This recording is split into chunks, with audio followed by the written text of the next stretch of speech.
नमस्कार, किसान समाचार में आप सभी का स्वागत है। सबसे पहले मुख्य समाचार।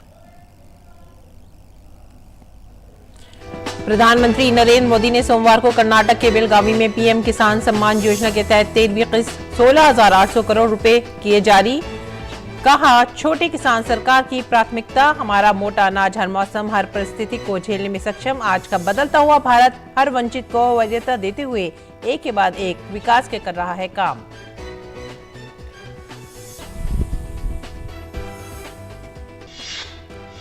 केंद्रीय कृषि मंत्री तोमर ने कहा, प्रधानमंत्री के कदमों से भारतवर्ष की खेती को मिल रहा है फायदा। प्रधानमंत्री फसल बीमा योजना 1 लाख करोड़ रुपए का एग्री इंफ्रास्ट्रक्चर फंड और कृषि क्षेत्रों के लिए 50,000 करोड़ से ज्यादा के दिए गए हैं फंड। किसान मुनाफे की खेती करें, इसके लिए पर्याप्त निवेश की गई है व्यवस्था।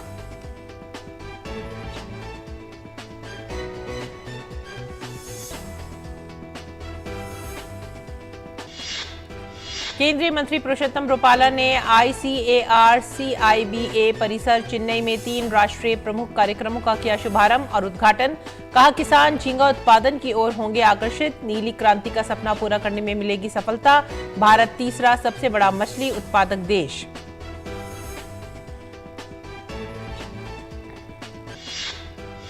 हरियाणा के कृषि मंत्री JP दलाल ने कहा, सरकार ने 8 सालों में कृषि का बजट बढ़ाया है 5 गुना। हरियाणा में 40 से 400 करोड़ बढ़ा गौ सेवा आयोग का बजट।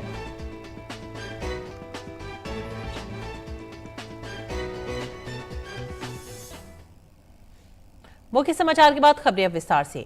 पीएम मोदी ने बटन दबाकर प्रधानमंत्री किसान सम्मान निधि के तहत 13वीं किस्त जारी कर दी है। इससे लगभग 16,000 करोड़ रुपए की राशि 8 करोड़ से अधिक लाभार्थियों के सीधे खाते में पहुंच गई है।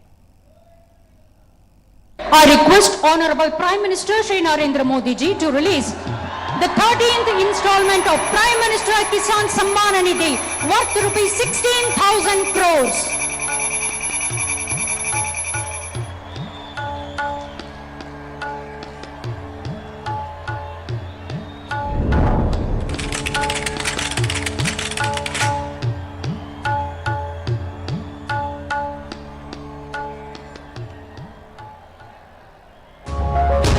भारत का किसान समृद्ध, सशक्त और आत्मनिर्भर बने और भारतीय कृषि आधुनिक और लाभकारी हो, इस लक्ष्य के साथ प्रधानमंत्री नरेंद्र मोदी जी के नेतृत्व में पिछले 8-9 वर्षों में समग्र और अथक प्रयास किए गए हैं। प्रधानमंत्री जी के संकल्पबद्ध नेतृत्व में बीज से बाजार तक, मिट्टी से लेकर सिंचाई तक, खाद से लेकर फसल बीमा तक, खेती के हर स्तर पर हमारे मेहनती किसान भाई बहनों के हितों को सुनिश्चित करने के लिए निर्णायक कदम उठाए गए हैं। हाल के वर्षों में हमारे अन्नदाता के द्वारा रिकॉर्ड खाद्यान्न और बागवानी उत्पादन देश में खेती की लगातार बदलती तस्वीर को दर्शाता है।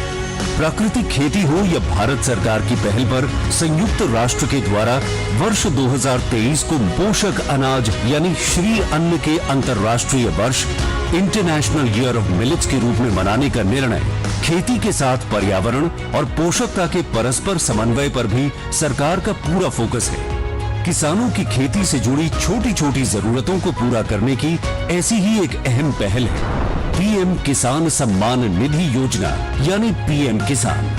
पीएम किसान के तहत 2,000 रुपए की 3 किस्तों में हर साल 6,000 रुपए किसानों के खाते में सीधे ट्रांसफर किए जाते हैं। 11 करोड़ से अधिक किसानों को अब तक मिले 2.25 लाख करोड़ रुपए ने एक नई ताकत दी है।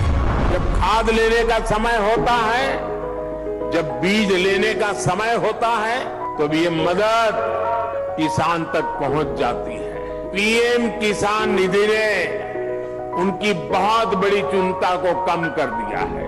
कोई बिचौलिया नहीं, कोई कटकी कंपनी नहीं, सीधा सीधा मेरे किसान के खाते में पैसा चला जाता है। दुनिया की सबसे बड़ी डायरेक्ट बेनिफिट ट्रांसफर योजनाओं में से एक पीएम किसान सम्मान निधि की सराहना अंतर्राष्ट्रीय मुद्रा कोष जैसी वैश्विक संस्थानों ने भी की है।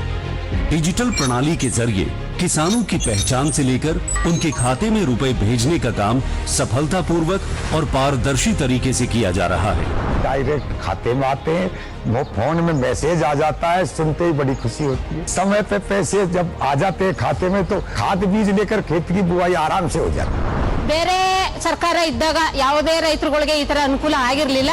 ಈ ಸರ್ಕಾರ ಬಂದ್ಮೇಲೆ PM ಕಿಸಾನ್ ಯೋಜನೆ ಬಂದ್ಮೇಲೆ ಎಲ್ಲರಿಗೂ ಅನುಕೂಲ ಆಗಿದೆ. किसान साथी ऑनलाइन के साथ साथ कॉमन सर्विस सेंटर पर जाकर भी PM किसान योजना से जुड़ सकते हैं। योजना से जुड़ी कोई भी जानकारी PM किसान वेब पोर्टल या PM किसान मोबाइल ऐप से हासिल की जा सकती है और किसी भी समस्या के समाधान के लिए हेल्पलाइन नंबर 155261 की मदद ली जा सकती है। 4 साल से लगातार चल रही इस किसान सम्मान यात्रा को आगे बढ़ाते हुए किसान हितों को समर्पित प्रधानमंत्री श्री नरेंद्र मोदी जी द्वारा आज PM किसान की 13वीं किश्त के रूप में 8 करोड़ से अधिक किसानों के बैंक खातों में 16,000 करोड़ रुपए से अधिक की सम्मान राशि को डायरेक्ट ट्रांसफर कर दिया गया है। समृद्ध देश, सशक्त किसान, आत्मनिर्भर भारत की पहचान। प्रधानमंत्री नरेंद्र मोदी ने देश के 8 करोड़ किसानों को प्रधानमंत्री किसान सम्मान योजना के तहत 16,000 करोड़ रुपए से अधिक की 13वीं किस्त जारी करने के बाद कहा कि भारत में 80-85% छोटे किसान हैं। अब यही छोटे किसान भाजपा सरकार की प्राथमिकता में हैं। हमारे देश में दशकों तक छोटे किसानों को भी नजरअंदाज किया गया था। भारत में 80-85% छोटे किसान हैं। अब यही छोटे किसान भाजपा सरकार की प्राथमिकता में है। PM किसान सम्मान निधि के माध्यम से अब तक देश के छोटे किसानों के बैंक खातों में करीब 2.5 लाख करोड़ रुपए जमा कराए जा चुके हैं। PM मोदी ने कहा कि अब हमने PM प्रमाण योजना शुरू की है। इसके माध्यम से केमिकल फर्टिलाइजर का प्रयोग कम करने वाले राज्यों को केंद्र से अतिरिक्त मदद मिलेगी। किसानों के लिए PM प्रणाम योजना शुरू की है। इसके माध्यम से केमिकल फर्टिलाइजर का प्रयोग कम करने वाले राज्यों को केंद्र से अतिरिक्त मदद मिलेगी। भाइयों और बहनों, हम देश की कृषि को भविष्य की चुनौतियों को देखते हुए हमारी पूरी किसानी ग्रामीण अर्थव्यवस्था इसमें नए प्राण लाने के लिए हम कृतनिश्चयी हैं, बल दे रहे हैं। प्रधानमंत्री मोदी ने कहा कि हमारा मोटा अनाज हर मौसम, हर परिस्थिति को झेलने में सक्षम है और ये एक सुपर फूड है। मोटा अनाज सुपर फूड है, ये अधिक पोषक भी होता है। इसीलिए इस वर्ष के बजट में हमने मोटे अनाज को श्री अन्न के रूप में नई पहचान दी है। हमारा मोटा अनाज हर मौसम, हर परिस्थिति को झेलने में सक्षम है और ये सुपर फूड है। मोटा अनाज सुपर फूड है, ये अधिक पोषक भी होता है। इसलिए इस वर्ष के बजट में हमने मोटे अनाज को श्री अन्न के रूप में नई पहचान दी है। और कर्नाटका तो श्री अन्न के मामले में दुनिया का एक बड़ा केंद्र और सशक्त केंद्र है। यहां तो श्री अन्न को पहले से ही श्री धान्य कहा जाता है। अनेक प्रकार के श्री अन्न यहां का किसान उगाता है। कर्नाटका की बीजेपी सरकार हमारे मुख्यमंत्री जी के नेतृत्व में इसके लिए किसानों को मदद भी देती है। मुझे याद है कि रैता बंधु येदियुरप्पा जी ने श्री अन्न को प्रोत्साहन देने के लिए यहां कितना बड़ा अभियान चलाया था। अब हमें इस श्री अन्न को पूरी दुनिया में पहुंचाना है। श्री अन्न को उगाने में लागत भी कम है और पानी भी कम लगता है। इसलिए ये छोटे किसानों को डबल बेनिफिट देने वाला है। PM मोदी ने कहा कि सरकार एथेनॉल के उत्पादन पर भी जोर दे रही है। एथेनॉल का उत्पादन बढ़ने से गन्ना किसानों की आय भी बढ़ रही है। बीते 9 वर्षों में पेट्रोल में एथेनॉल की ब्लेंडिंग को बढ़ाकर 1.5% से 10% किया जा चुका है। सरकार इथेनॉल के उत्पादन पर कितना जोर दे रही है। इथेनॉल का उत्पादन बढ़ने से गन्ना किसानों की आय भी बढ़ रही है। बीते 9 वर्षों में पेट्रोल में इथेनॉल की ब्लेंडिंग को बढ़ाकर 1.5% से 10% किया जा चुका है।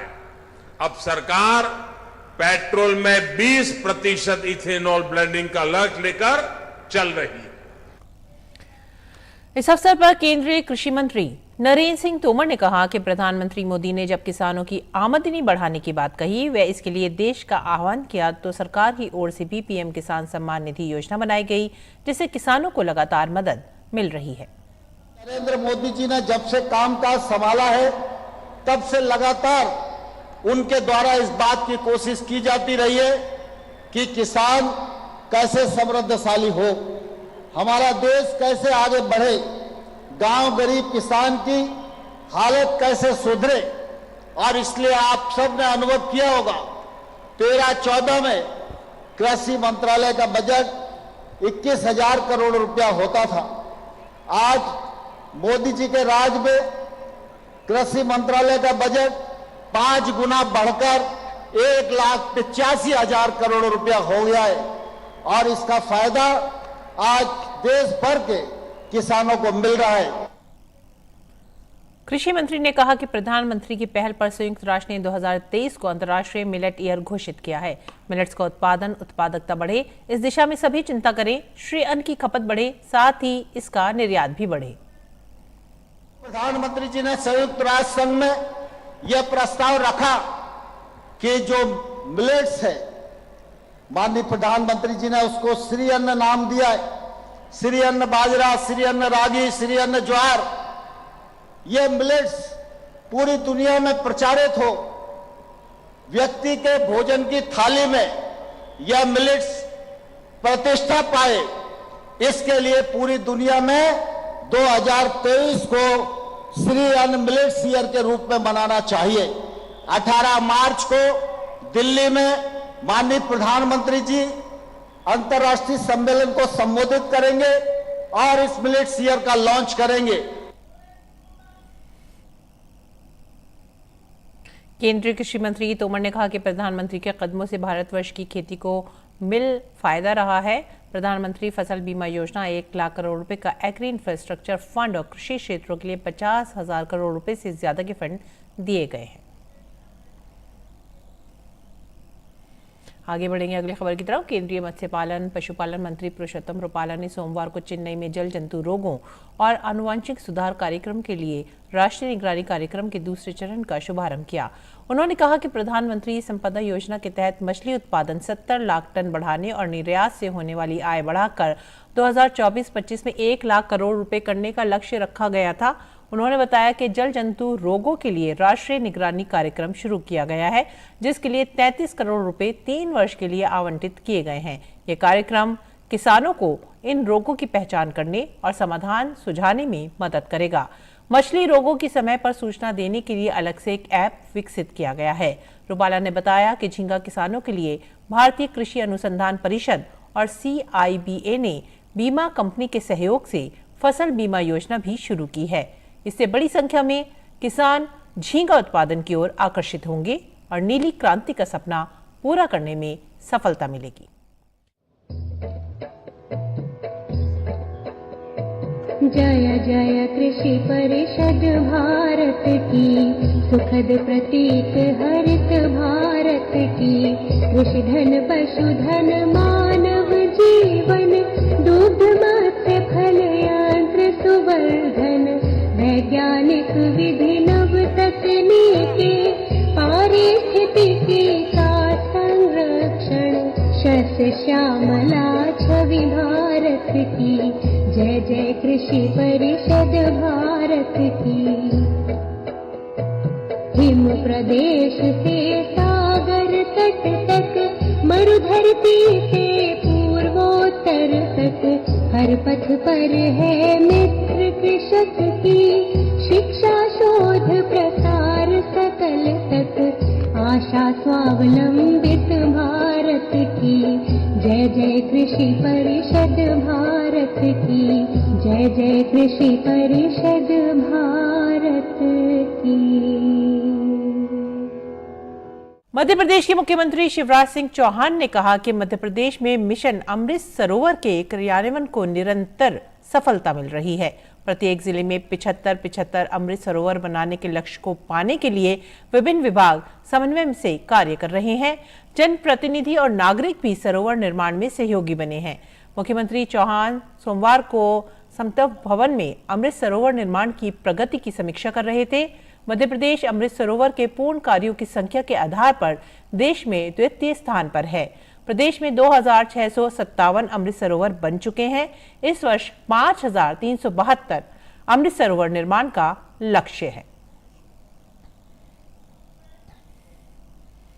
और हरियाणा के कृषि मंत्री जेपी दलाल ने कहा है कि भाजपा की सरकार ने 8 सालों में कृषि का बजट 5 गुना बढ़ाया है। उन्होंने कहा कि हमारा लक्ष्य किसानों की सेवा करना है और उनके लिए अच्छी नीतियां लागू करना है। दलाल ने कहा कि हरियाणा में एससी वर्ग के 600 किसानों को ट्रैक्टर खरीदने के लिए लकी ड्रॉ से 3-3 लाख रुपए की सब्सिडी दी जा रही है। ऐसे 50 से 52 किसानों को भिवानी में सब्सिडी दी जाएगी। उन्होंने दावा किया कि केंद्र में मोदी सरकार ने हरियाणा में मनोहर लाल ने 8 साल में कृषि का बजट 5 गुना बढ़ाया है। कृषि मंत्री ने कहा कि हरियाणा में गौवंश के लिए बजट 40 करोड़ रुपए से बढ़ाकर 400 करोड़ रुपए किया गया है। सभी बेसहारा गौवंशों को गौशालाओं में भेजा जाएगा और हरियाणा के बजट में इस बार जल भराव और सेम से निजात पाने के लिए 1200 करोड़ रुपए मंजूर हुए हैं। जेपी दलाल ने कहा कि पिछले साल प्रदेश में जल भराव से 25,000 एकड़ जमीन को सुधार कर कृषि योग्य बनाया गया और इस साल 50,000 एकड़ का लक्ष्य रखा गया है। और आइए बात करेंगे मंडी भाव की। देखते हैं क्या रहा देश भर की मंडियों में भाव।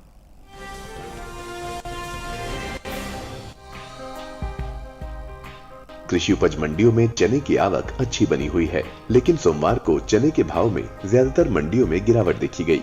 बक्सारा, काला पीपल और जलगांव मंडियों में कमी के साथ हुआ चने का बाजार, जबकि गाजियाबाद मंडी में चने के भाव में कोई बदलाव देखने को नहीं मिला। एग मार्केट के मुताबिक गुजरात की बक्सारा मंडी में 25 फरवरी को चने का भाव रहा 4,305 रुपए, जो 100 रुपए की गिरावट के साथ 27 फरवरी को 4,205 रुपए हो गया। मध्य प्रदेश की काला पीपल मंडी में 25 फरवरी को चने का भाव था 4,350 रुपए, 160 रुपए की गिरावट के साथ 27 फरवरी को ये 4,190 रुपए प्रति क्विंटल हो गया। महाराष्ट्र की जलगांव मंडी में भी चने के भाव में कमी देखी गई। यहाँ 25 फरवरी को चने का भाव था 4,550 रुपए, जो कि 27 फरवरी को 50 रुपए की कमी के साथ 4,500 रुपए प्रति क्विंटल पर बिका। उत्तर प्रदेश की गाजियाबाद मंडी की बात करें तो यहाँ चने के भाव में कोई फेरबदल देखने को नहीं मिला। 25 फरवरी और 27 फरवरी को चने के सौदे 5,800 रुपए प्रति क्विंटल पर हुए। बीते कुछ समय से आगे चल रही चने की बुआई में इस दौरान कुछ कमी देखने को मिल रही है। कृषि मंत्रालय की ओर से साल 2022-23 के लिए जारी ताजा आंकड़ों के अनुसार 3 फरवरी तक रबी चने की बुआई 1,12,01,000 हेक्टेयर में हो चुकी है, जबकि बीते साल इस दौरान बुआई का क्षेत्रफल 1,14,18,000 हेक्टेयर रहा था। यानी इस साल रबी चने की बुआई बीते साल के मुकाबले 2,16,000 हेक्टेयर पीछे है। बात दलहन की पैदावार की करें तो घरेलू स्तर पर इस साल कुल दलहन की उपज में कमी का अनुमान जताया गया है। कृषि मंत्रालय के पहले अग्रिम अनुमान के मुताबिक देश में साल 2022-23 के दौरान कुल दलहन की पैदावार 83,70,000 टन होने का अनुमान है, जबकि बीते साल इस दौरान दलहन की उपज 2,76,90,000 टन रही थी।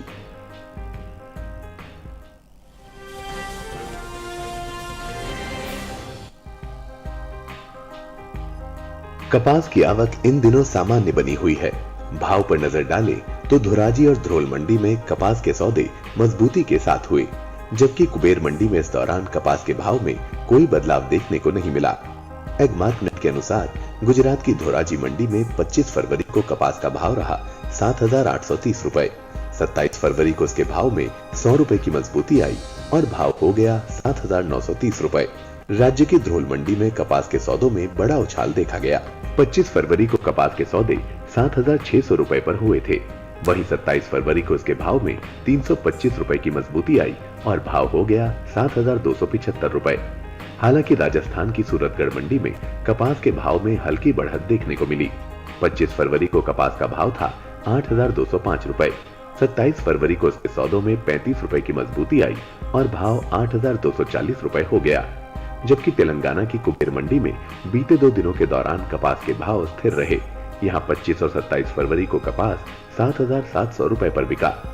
बात कपास की पैदावार की करें तो घरेलू स्तर पर देश में इस साल कपास की उपज में बढ़त देखने को मिल सकती है। साल 2022-23 के दौरान कपास की पैदावार में 29,87,000 गांठ की बढ़ोतरी दर्ज की जा सकती है, जिसका असर कपास के बाजार भाव पर पड़ सकता है। कृषि मंत्रालय के पहले अग्रिम अनुमान के मुताबिक कपास की उपज साल 2022-23 के दौरान 3,41,90,000 गांठ होने का अनुमान है, जबकि बीते साल की समान अवधि के दौरान उपज 3,12,03,000 गांठ रही थी।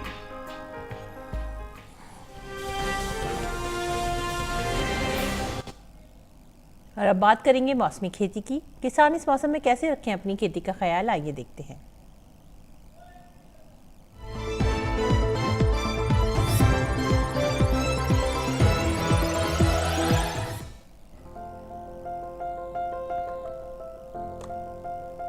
मार्च के दौरान चने और मटर की फसलें पककर तैयार होने लगती हैं। चने में जब पत्ते गिरने लगे, तने और फलियां हल्के पीले रंग में बदलने लगे और दाने सख्त होकर खड़खड़ की आवाज देने लगे तो कटाई कर लें। कटाई के 3 से 4 दिन तक फसल को धूप में सुखाएं और फिर मड़ाई यानी थ्रेशिंग करें। मड़ाई के बाद दानों को तब तक सुखाएं जब तक कि उनमें नमी का स्तर 10 से 12% न रह जाए।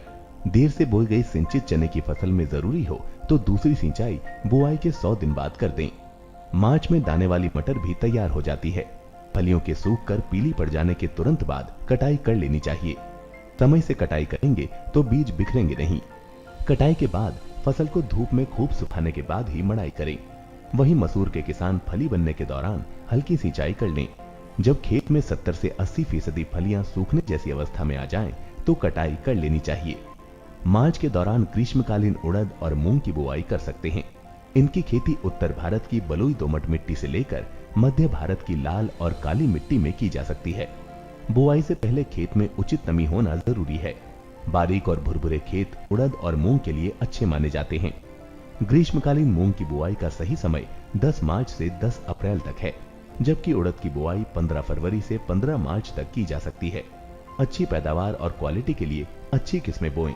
अगर आप आलू, सरसों और गेहूं के बाद ग्रीष्मकालीन दालें बोना चाहते हैं तो 70 से 80 दिनों में पकने वाली प्रजातियों को चुनें। किसी वजह से अगर खेत समय पर तैयार ना हो पाए तो 60 से 65 दिनों में पकने वाली किस्में 15 अप्रैल के बाद भी बो सकते हैं।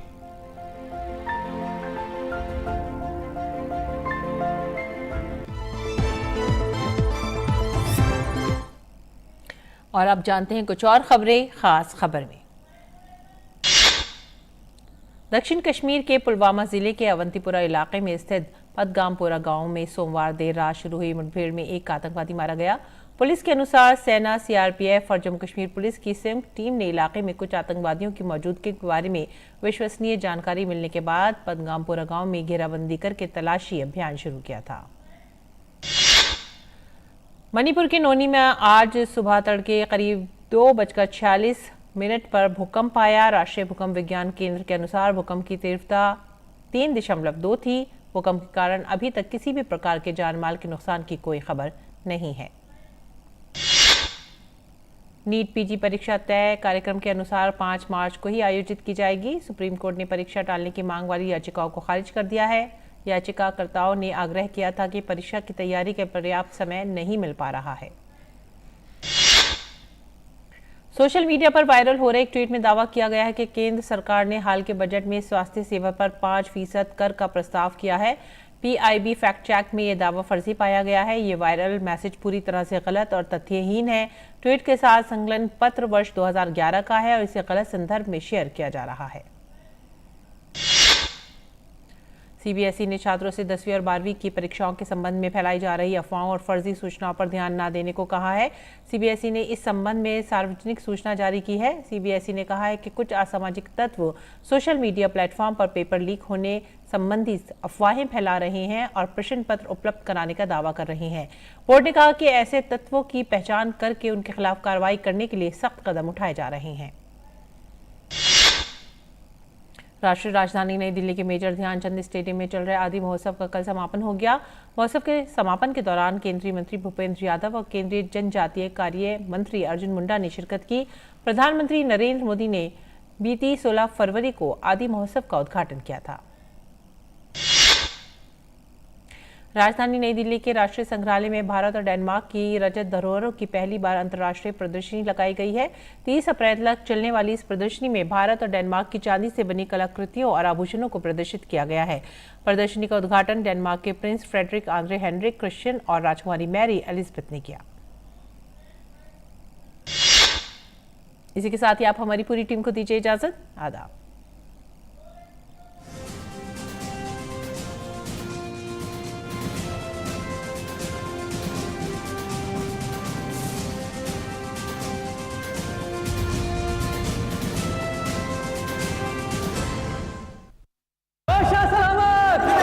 सिपाहियों, हमें किसी भी तरह